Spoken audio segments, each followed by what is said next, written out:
I'll be very brief so I can give the floor to my niece, Hannah. My name is Gabriel Moushabeck, and I run Booklink Bookshop in Thorns Market.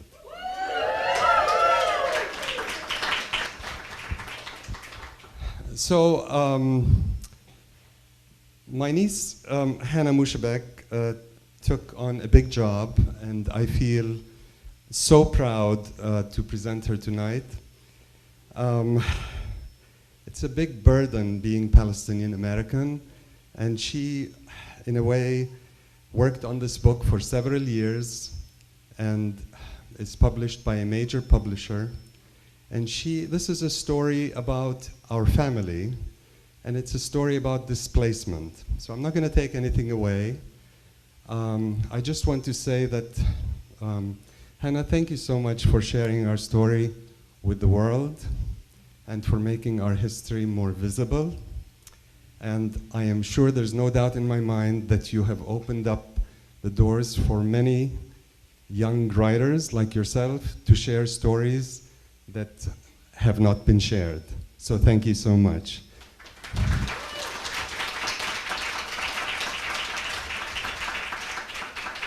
And without any further ado, please welcome my niece, Hannah Moushabeck.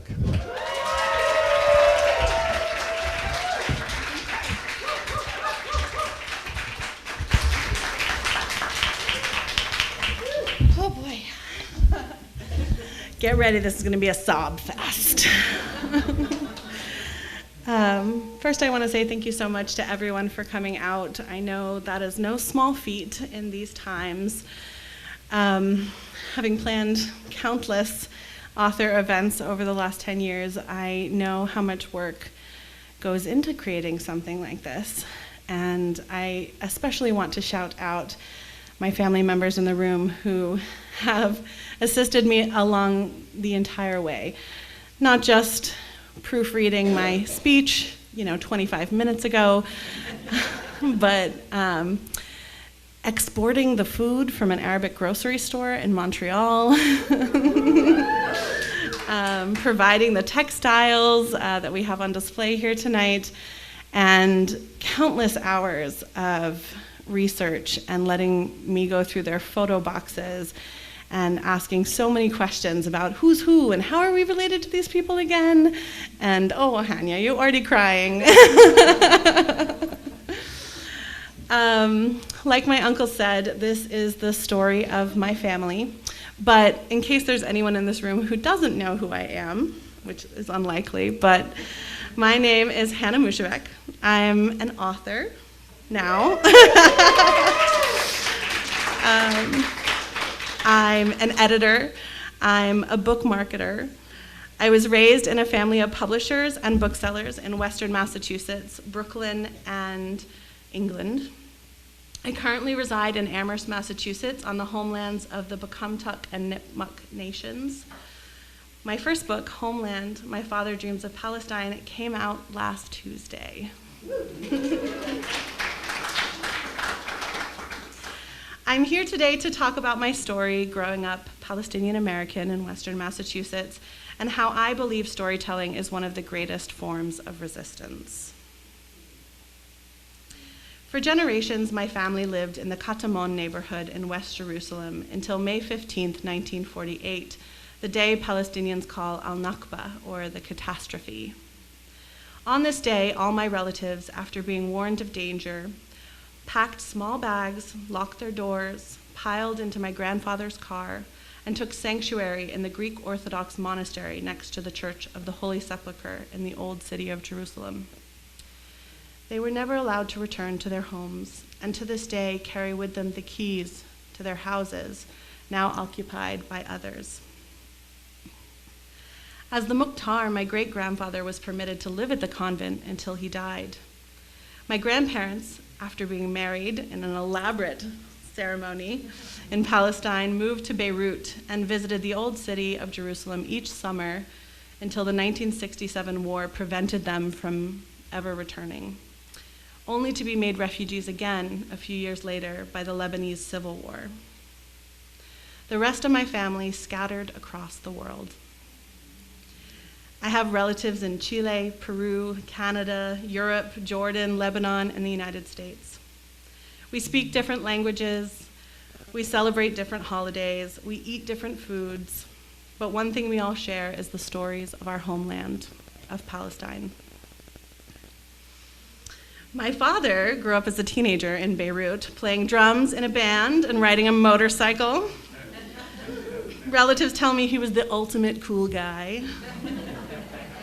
Apparently playing in a band whose rivals included a teenage Sting. This can't be verified. I'm not sure if that's true. After following a love interest across the border to Jordan as a Palestinian refugee, he was refused re-entry to Lebanon, the place of his birth, and was separated from his family at the age of 19. This is where he met my British mother, who was living in Amman with her sister, who was stationed there. My parents met at the orientation for Alia Airlines and became flight attendants, traveling the world together before moving to New York City. I hear back then it was very cool to be a flight attendant, and they would just drop you off in Thailand for like a week and then pick you up a week later. The rest of his family eventually joined him in the United States.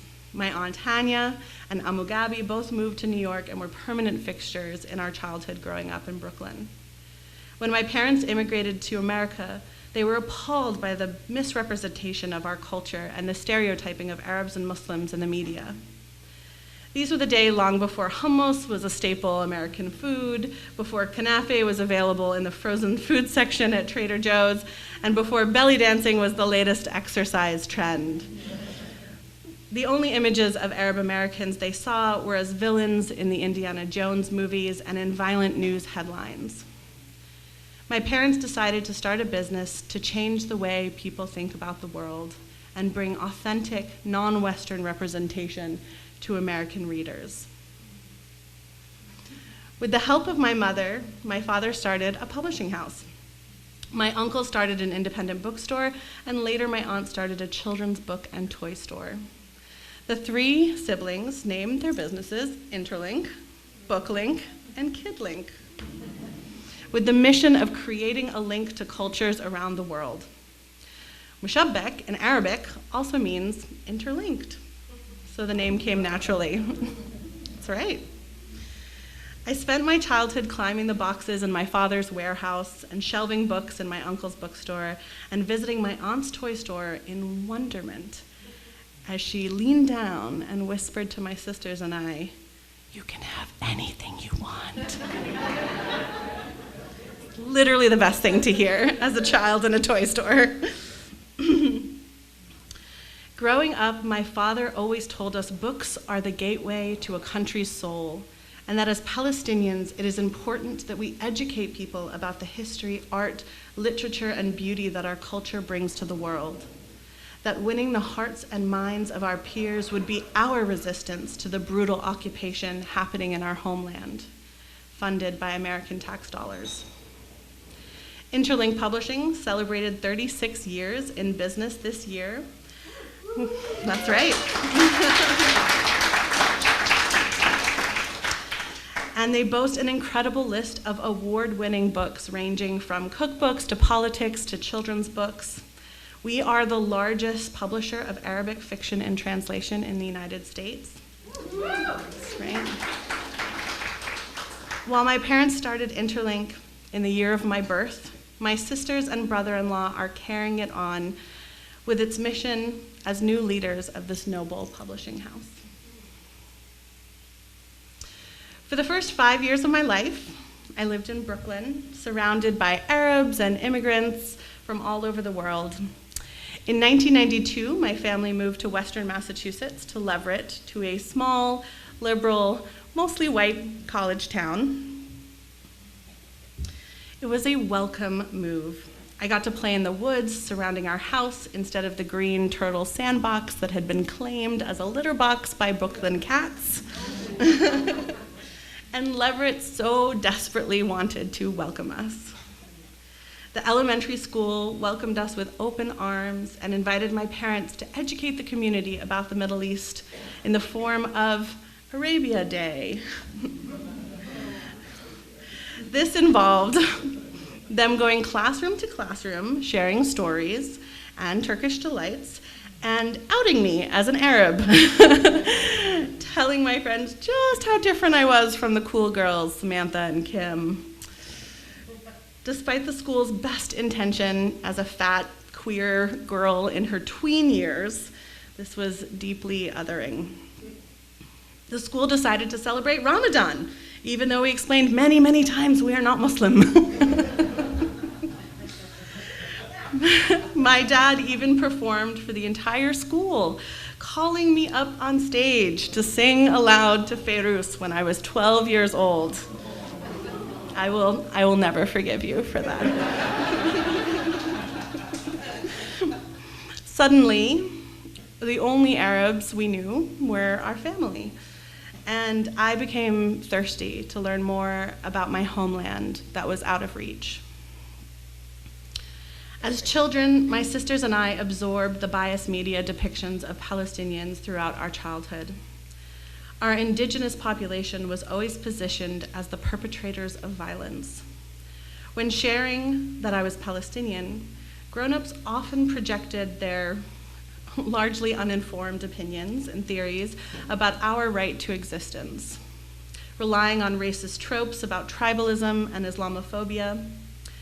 Even progressives seemed hungry for our trauma, asking often offensive questions like, were any of your family members killed this week? Or have you ever tried to go back?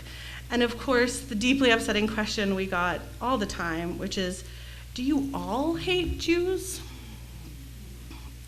I found myself preempting this question with evidence of all the ways in which my family is not anti-Semitic, learning more about Jewish customs and culture than my own. Later, thanks to the Black Lives Matter movement and to anti-racist education, I would learn how to answer these questions and talk about the Palestinian struggle with patience. I grew up surrounded by books. My mother spent countless hours reading aloud to us all in night long. I learned my ABCs as a child by shelving books in Booklink in my uncle's bookstore.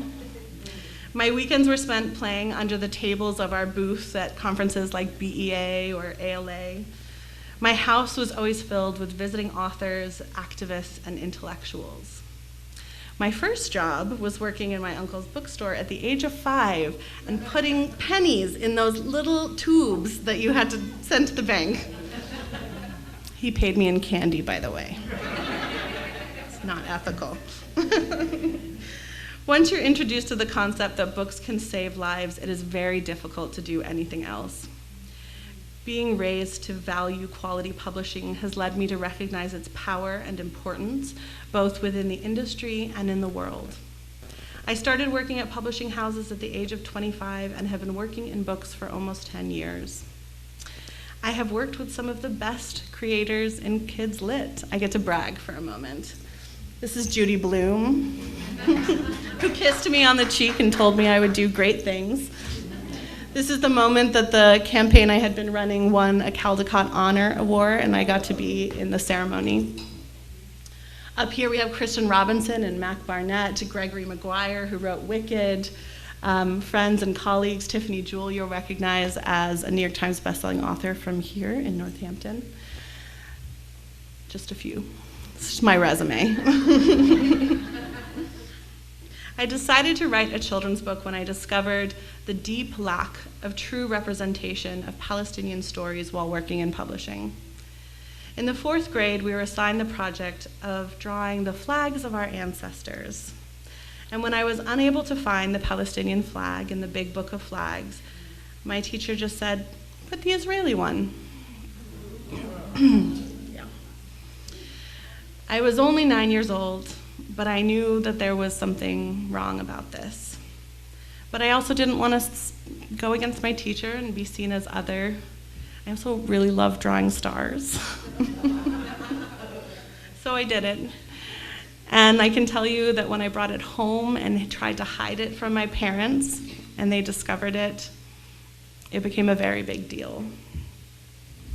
You know, many speak about the windows and mirrors when citing the importance of diverse books, and I could speak at length about the lack of representation of Arabs in the media, or what it was like being an Arab American after 9/11, or how I only had one children's book by a Palestinian American growing up, City's Secrets by Naomi Shihab Nye.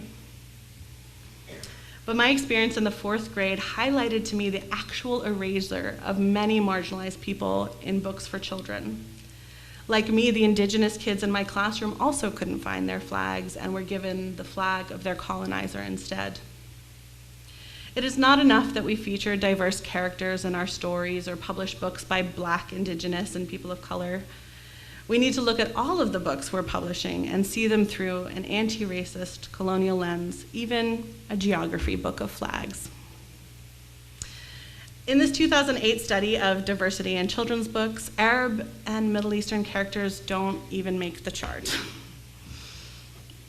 Less than 1% of children's books published in the US last year featured a character of Middle Eastern descent, despite the 4% of Arab Americans living in the US. Books written by Palestinian Americans is even worse than that.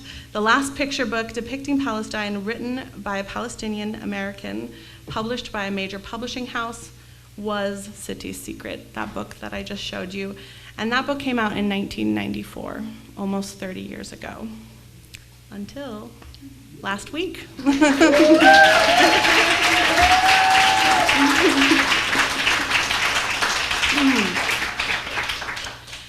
My sisters and I grew up hearing stories of Palestine from all of our family members. As children, the stories told to us before bedtime were better than any storybook. In the same night, we would hear the tale of a princess in a magical kingdom, and then we would learn about our father as a boy stealing sweets from his teta's kitchen and running around chasing grumpy priests, and of course, fart jokes. Always fart jokes. Sometimes the stories were told to me by my mother that she learned from her father's mother, our father's mother. They had this sacred bond between women and passed secrets that were meant to be passed like recipes between daughters. And I hope that I get to pass these recipes down to my children one day and to my nieces and nephews.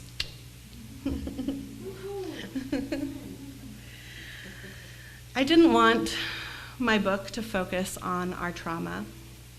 When writing this book, I had 2 goals in mind. The first was for Palestinian readers in the diaspora to feel seen and proud of our history, our culture, and our art, including details that Palestinians would recognize was an important part of this representation. The second goal for this book was to serve as a window into Palestinian culture for non-Arabs. One example of this is the symbol of the key. Palestinians living in exile have used the key as a symbol for the right to return, which is a movement that would allow indigenous Palestinians the freedom to return to our homeland. Many Palestinians have the keys to their houses, like mine. Keys also represent an opening or an unlocking, which feels particularly relevant to my story.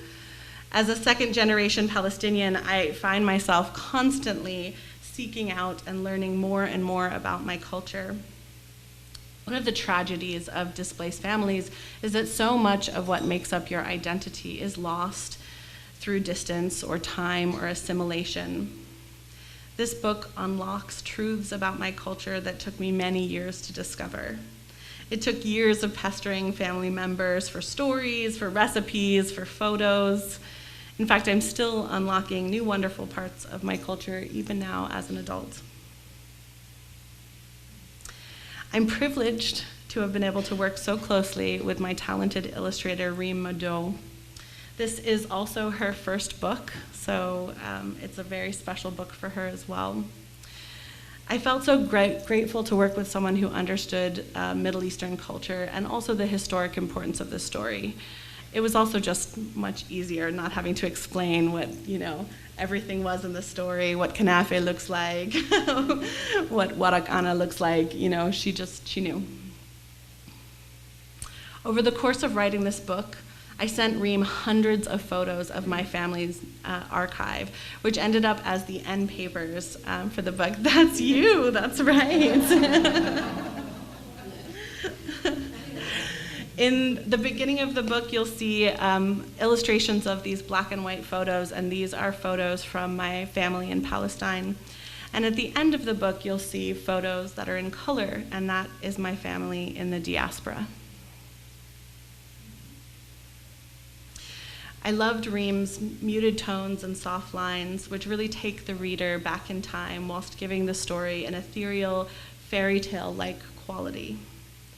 My favorite spread has to be this one of the illustration of the girls dreaming of their homeland. The artwork often brings tears to my eyes as we see the girls interacting with characters from their father's story. It offers the reader a glimpse of what life would have been like had my family never been displaced, had the occupation never happened. It shows a free Palestine. I want readers to know that even if you cannot return to somewhere in reality, that it still lives on in your stories and in your imagination. This book is a gift to my ancestors, a reminder to preserve and celebrate your culture in the diaspora, a celebration of a homeland out of reach, and an ode to the power of storytelling. Thank you for letting me share my story.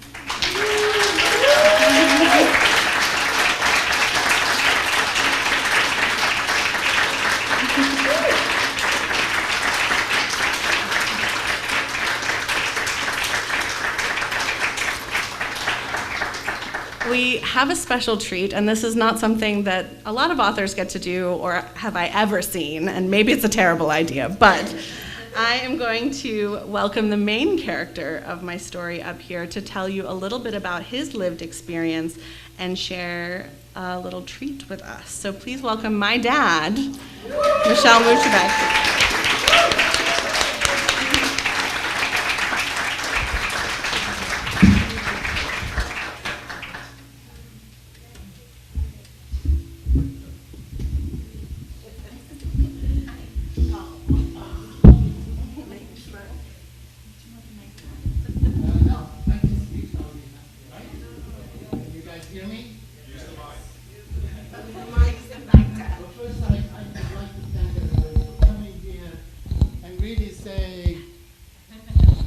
On behalf of the Moushabeck family, I'd just like to say thank you. Thank you for coming.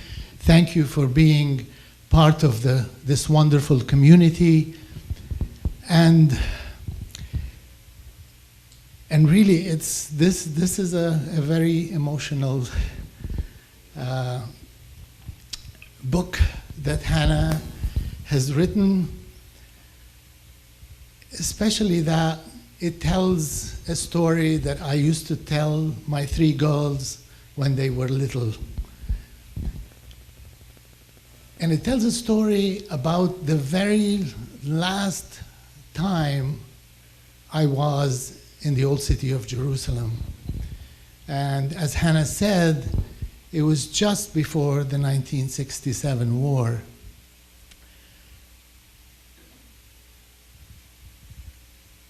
And it was not only the last time I went to the old city of Jerusalem, but it was also the last time I saw my grandparents.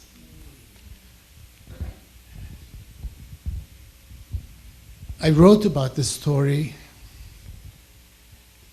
once before in an article, and I expanded on my visit walking around the streets of Jerusalem with my grandfather. My grandfather was the community leader of the Eastern Orthodox Christian community in the old city of Jerusalem. He spoke 7 languages, and he was considered by all faiths as a mediator among the residents of the old city of Jerusalem, whether they were Jews, Muslims, or Christians. People would line up and come to his cafe in the old city, and would wait for him for consultation, for mediation. He was very, very well known and well loved and respected in the community. That very, very last day in the old city of Jerusalem, we walked hand in hand throughout the streets from his residence in the Greek Orthodox convent, and he was given that residence because of his position in the community, because he was Mukhtar. So he was in a safe place, and he lived there until the day he died. But that last day, we went and walked around the streets of the old city, and literally, those few blocks would take such a long time because we were stopped along the way every few minutes by either people who knew my grandfather, who wanted to greet him and consult with him, and so on and so forth. We walked all the way to the cafe, and along the way, I was fascinated by the juice vendor. And this is something that influenced me really early on in life as a young boy. This juice vendor walks around from one neighborhood to another. And when he announces his presence, he starts to play intricate rhythmic patterns on brass or copper saucers and plates.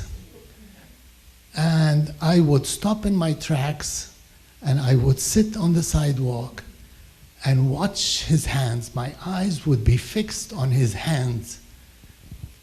And then later on during the day, I would go back to my grandparents' house, and my grandmother did not have any brass cups and saucers, so I would start practicing on her china. And of course, I ended up with a spanking. A spanking that I will never, ever forget. That's not in the book. So Hannah asked me if I can demonstrate those rhythms that the juice vendor used to play. He'd be walking around like this. Of course, he had this very heavy tank on his back, and in his tank, the tank was filled with jalab, soos, and lemonade. And he would walk around from one street to the other. He had his red Bordeaux fez with the tassels, and it would be tilted backwards like that, you know. And he would hold these brass cups.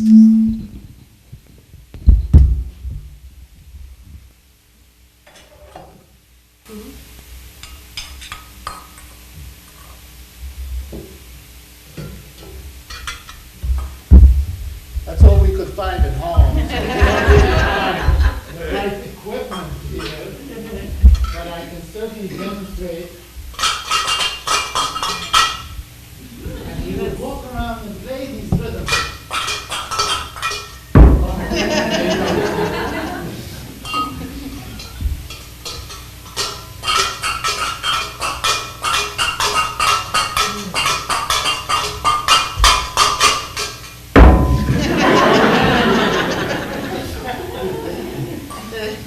Okay, let's try one more time.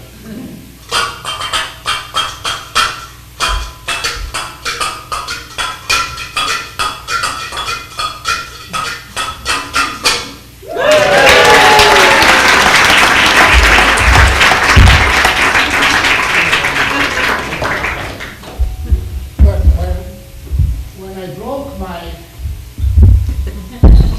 when I broke my grandmother's china, I promised her that I am going to become a drummer when I grow up, and then I'm going to be able to replace that china. So now I'm going to demonstrate these rhythms on the riq, which is the Arab tambourine. All right.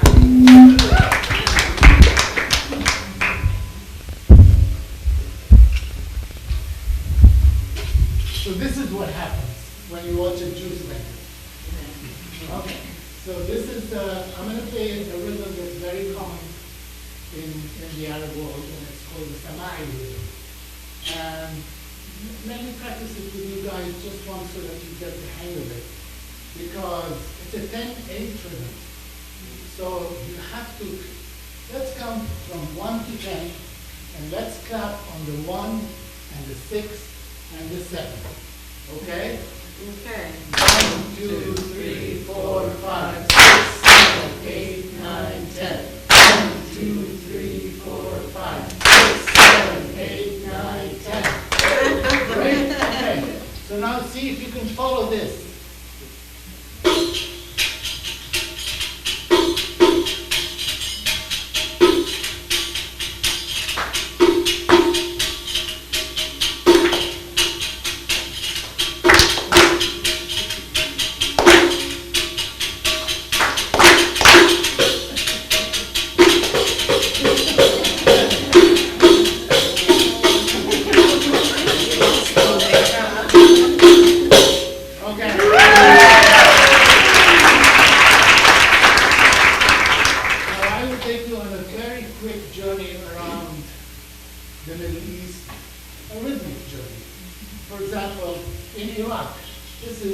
This is how they play that 10-8 rhythm.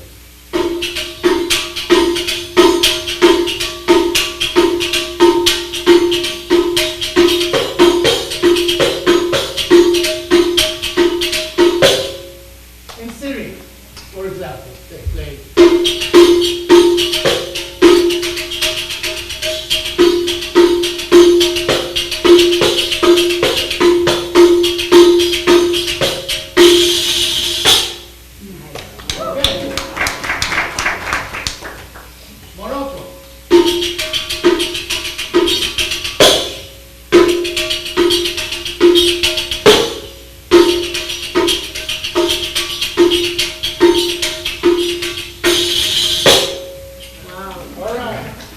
Let's go to Palestine.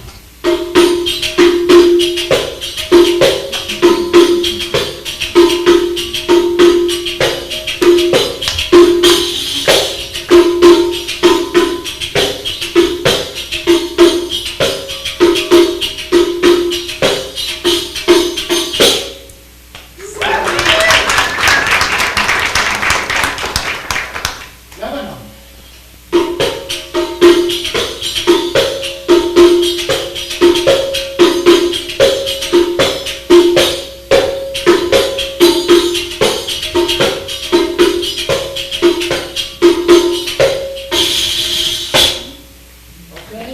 And finally, let's do Egypt.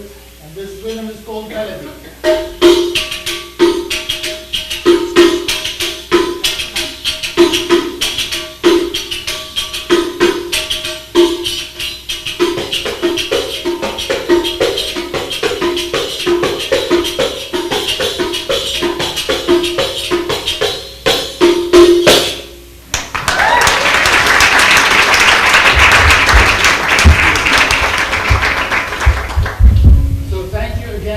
Please, we're so honored to be part of this wonderful community.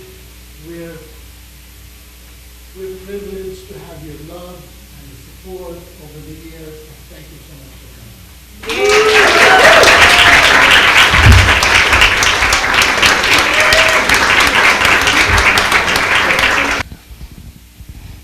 Sammy, any questions?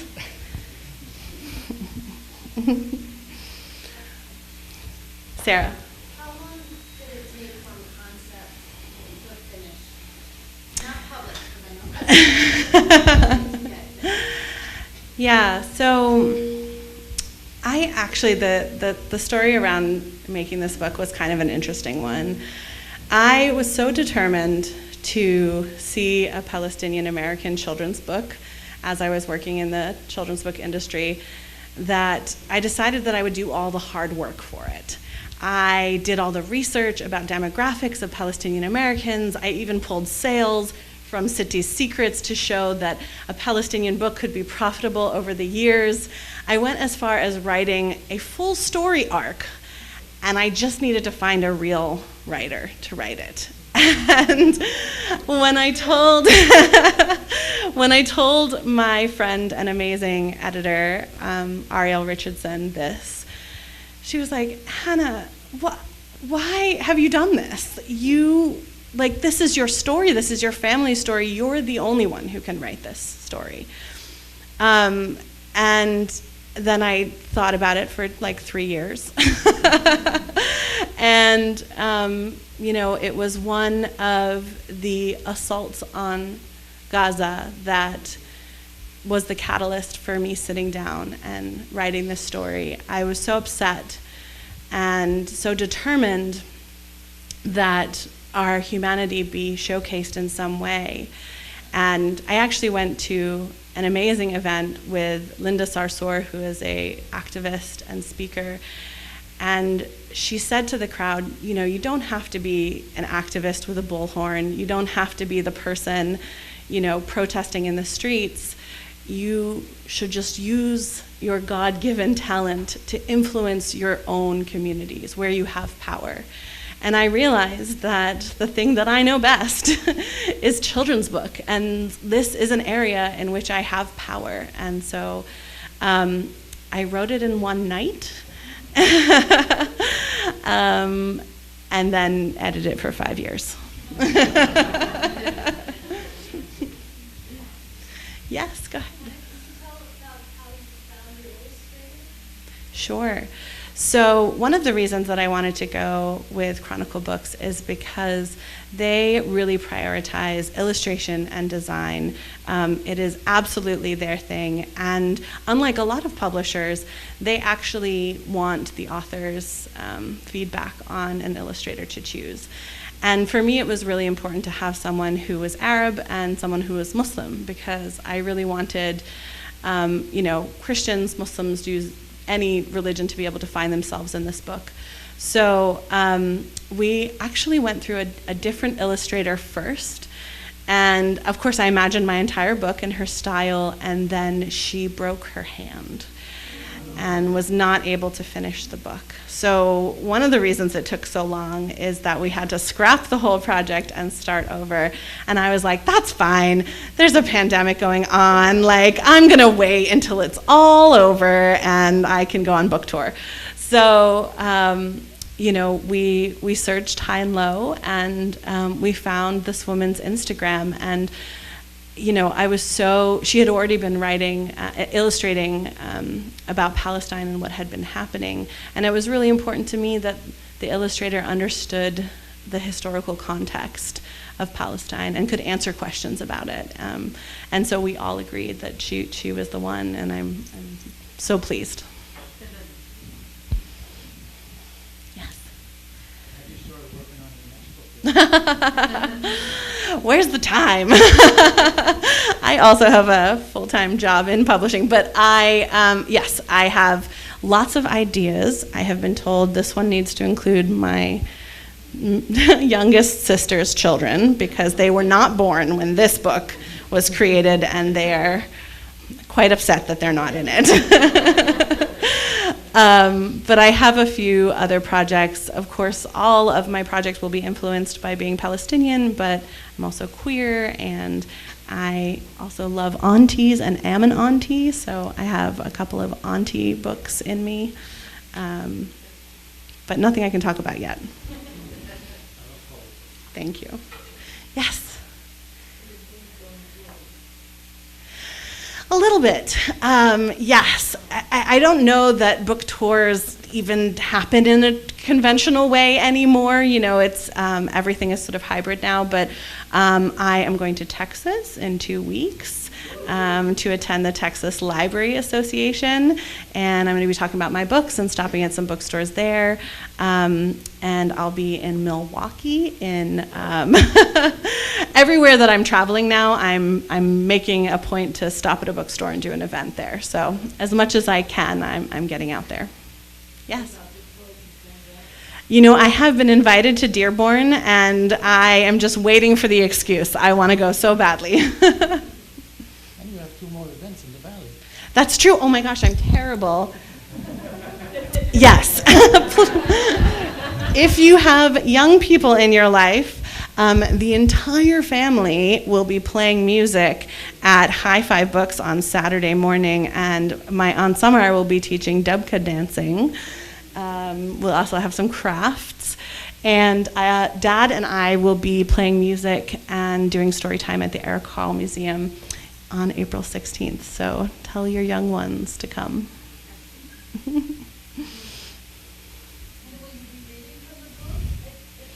Yes, the whole book. And High Five. Yeah. Yes, Nora. Some people say that children who are young shouldn't be exposed to political or contentious or traumatic information, for example, like about Palestine. What do you think about that? Yeah, I got this question a lot when I was marketing this book as anti-racist, and I think this also is a debate that's happening nationally about whether or not we can talk to children about hard things. And the science shows that children as young as 2 can start to exhibit signs of bias. And that to me says that the work starts at birth. There are now board books that teach the components of anti-racism for children, just learning about and respecting differences in abilities and skin tones. I think that the same truth is for Palestine. And one of the reasons I wanted to write this book is because, my sister started having babies, and we knew that we had to have some difficult conversations. I think, as long as we're talking about our history and what's happened to our family, having a vehicle like a book is one of the safest ways that you can actually have that conversation. And if you buy my book and read it, which I hope everyone does, you'll notice that I don't talk about the Nakba in my book. This is a book about Palestinian joy and intergenerational joy. What happened to my family is something that we will have in conversations over stages that are developmentally appropriate as we have those conversations. But knowing that a hard thing happened, but that we love our family and we celebrate our culture is really important. Thank you. Hey, girl.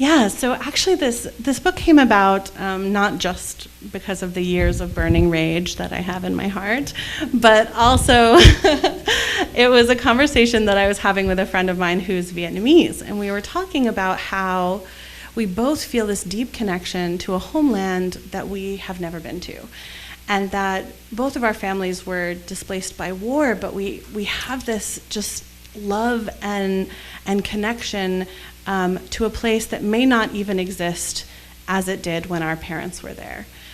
And because of that, there were certain things in the book that I wanted to keep very neutral so that anyone from displaced families or refugee families could come to this book and see this same truth. So in my book, I say that we know that a sad thing happened to my family, but we don't go into the specifics because not only did I want Palestinian families to sort of insert their own stories, but also tell it when they were ready and how they were ready to talk to their own children about it, but that families of displacement could also use this book as a tool.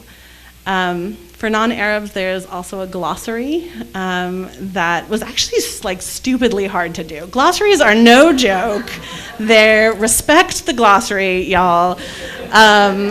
there was a lot of debate about like the exact wording of things. I utilized my full family for that. And so, I think just on the surface, it is truly a window into Palestinian culture. What did it look like? What do they eat? What does it smell like? Just simply that we exist and we're here and we have a rich culture is what I really want the takeaway for non-Palestinians. Great. Alex? What are two of your favorite words or phrases that you get to use in the book? Oh my God, only an author would ask this question.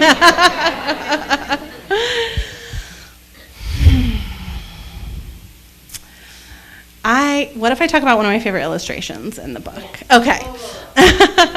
So one of the reasons, and this actually didn't come from me, this came from my illustrator, which it confirms to me that she was the right choice. But when you submit a proposal for a book, often you can include an illustration note. And so for the page where my father is telling the story about how he fed so many beans to his neighbor Muhammad that he farted so hard that he lifted off the ground. This is Sammy's favorite part. I had just written a bowl of beans, but this Arab illustrator decided to make it fool, which, if there are any Arabs in the room, know if you eat fool, you fart. So it was one of those sort of Easter eggs that I didn't think of including, and the illustrator did, and I was so grateful because I think that true representation is really in those little details. You find something off in the back. I know, sorry. Any other questions? Yes.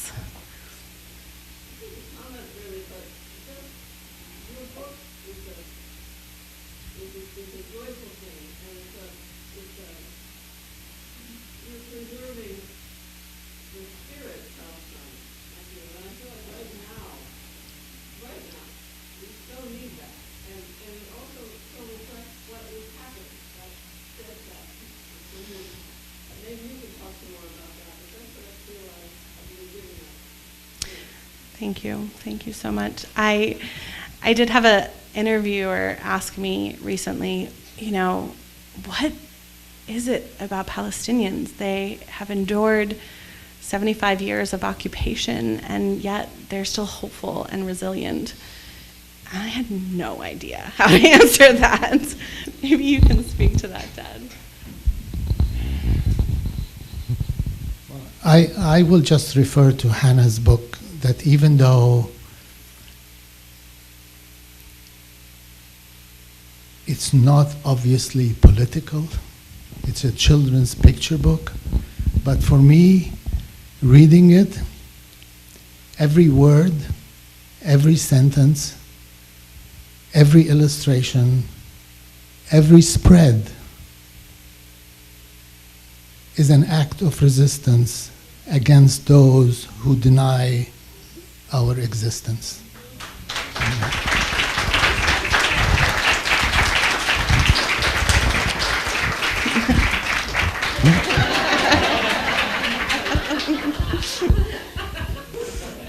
Yeah, it's good job, Dad.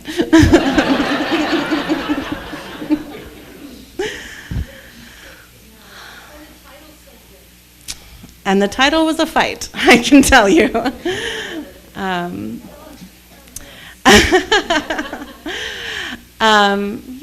Yeah, I think this is a place that a lot of people consider their homeland, and but I was deeply insistent. And while there has been so much celebration of this book, it has only been out a week, and there are folks trying to get it banned already. There is a petition to fire the journalist who reviewed it in a Canadian newspaper last week. And there were folks who will never shop at the bookstores that I am doing events with again because they are promoting my book. So I'm incredibly grateful for the people who are risking everything to promote my book and to talk about it.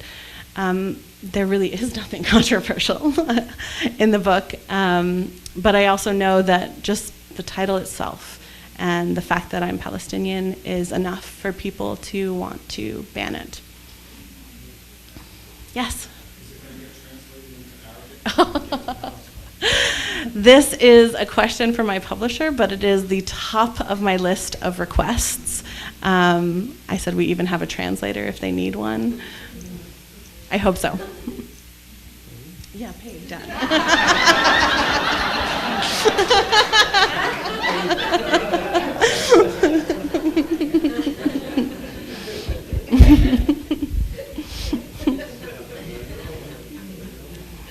Any other? Yeah. I mean, you spent so much time making this, and like really digging into family documents and talking to people, and like it's represented so much of your life for the last couple of years. How has this project and like making this story your own, when you like learned about that, was that brought up for you? What has it been like to like live in this project for so long? Yeah, you know, I think that this was actually a really wonderful practice, and I encourage anyone interested in finding out about their family history to set a deadline on it. You know, there were so many interesting things when I was researching this book because, of course, memory is unreliable. And I was so stressed about getting it right and making sure that everything was factually correct. And then I realized that in my family, we like to tell a good story, not necessarily a true story. And that, like, you should never let the truth get in the way of a good story. But I think that also speaks to oral traditions, which is something that Arab Americans and many cultures have really cultivated. You know, every time the story is told, it changes a little bit. And, you know, every time I tell it to someone else, it changes a little bit. And so I think I let myself off the hook for getting every single detail correct. But it was funny because there were some instances where we didn't know who the people were in the photo. So we had to call, you know, like ancient relatives. And you can't just like call up a relative and be like, hey, you know this photo that I just sent you? Like, could you just tell me who that is? No. Like, you need to know how they're doing, how their children are doing, who got married, who had kids, whether they were boys, girls, you know. Like, you have to spend so much time on the phone even to just get to your question. And then, of course, as soon as I started sharing the finished and printed book, people were like, nope, that's wrong. So I'm very glad that you think that it captures the essence of Palestine, because that was about as close as I could get, I think. Maha. I have a question for our dad, actually. I'm curious because these stories that you told us growing up are stories that, you know, we imagine, that, you know, this is Hannah's imagination of these stories, and I don't think I mean, some of them are clearly, you know, your experiences, but some of them are not, and I wonder, are they stories that, I don't think I've ever asked you, are they stories that were passed down, like the man who farted so powerfully, you know, like, true. Is that No.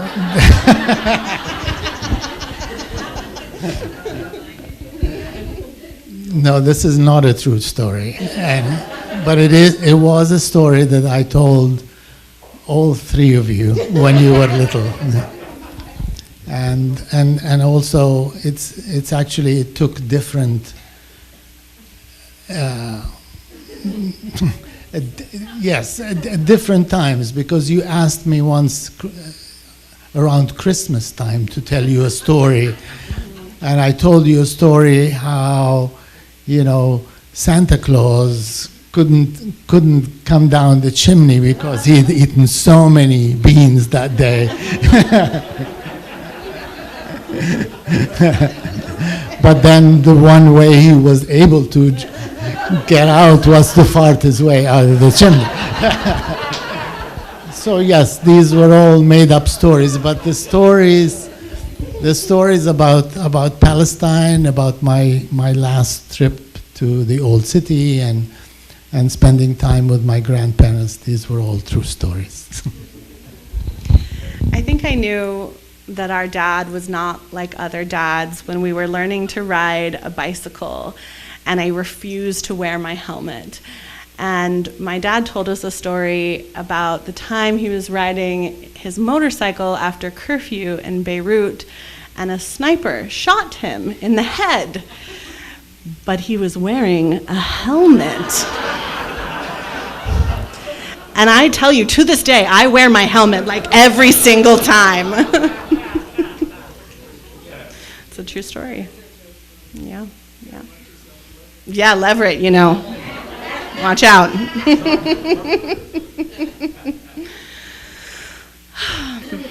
Any last questions before we wrap up? All right. I do want to take a moment and ask all of the Palestinians and Nora to stand, including my family, just to say a big round of applause and thank you for all of their contributions in helping make this book possible.